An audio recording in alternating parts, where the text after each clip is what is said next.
సరైన పత్రాలు లేని వలసదారుల్ని స్వదేశం తిప్పి పంపుతున్న అమెరికా వారిపై అమానవీయంగా ప్రవర్తించడం మానడం లేదు. ఎన్ని విమర్శలు, ఎన్ని ఆందోళనలు చేస్తున్నా అమెరికా ప్రభుత్వం మాత్రం వలసదారుల్ని సంఖ్యలతో బంధించి సైనిక విమానంలో తరలిస్తుంది. ఈ విషయాన్ని స్వదేశం చేరుకున్న భారత వలసదారులు స్వయంగా తెలిపారు. డిక్లరేషన్ లో భాగంగా 116 మంది భారతీయులతో కూడిన రెండో విమానం శనివారం రాత్రి అమృత్సర్ కు చేరుకున్న సంగతి తెలిసిందే. ఇందులో ఔషియాపూర్ జిల్లా కురలాఖాన్ కు చెందిన దిల్జిత్ సింగ్ అనే వ్యక్తి అమెరికా ప్రయాణం గురించి మీడియాతో మాట్లాడాడు. తిరిగి వచ్చే సమయంలో అమెరికా అధికారులు వివరించిన తీరును వివరించాడు. కాళ్లకు చైన్లు, చేతులకు సంఖ్యలు వేశారని తెలిపారు. విమానం అమృత్సర్ లో ల్యాండ్ అయ్యే ముందు సంఖ్యలను తొలగించారని దిల్జిత్ సింగ్ పేర్కొన్నారు. మహిళలకు మాత్రం సంఖ్యలు వేయలేదని తెలిపారు. ఈ నెల 5న మొదటిసారిగా వచ్చిన విమానంలో 104 మంది వలసదారులకు చేతికి సంఖ్యలు గొలుసులతో బంధించి తీసుకొచ్చారు. దీనిపై తీవ్ర స్థాయిలో విమర్శలు వచ్చినా అమెరికా వెనక్కి తగ్గలేదు. అమెరికా నుంచి శనివారం వచ్చిన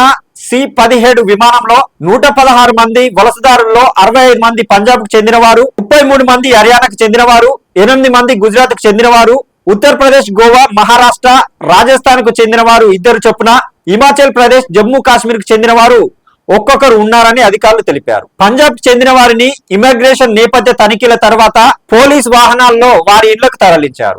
హర్యానా ప్రభుత్వం తమ రాష్ట్రానికి చెందిన వారికి రవాణా ఏర్పాట్లు కూడా చేసింది.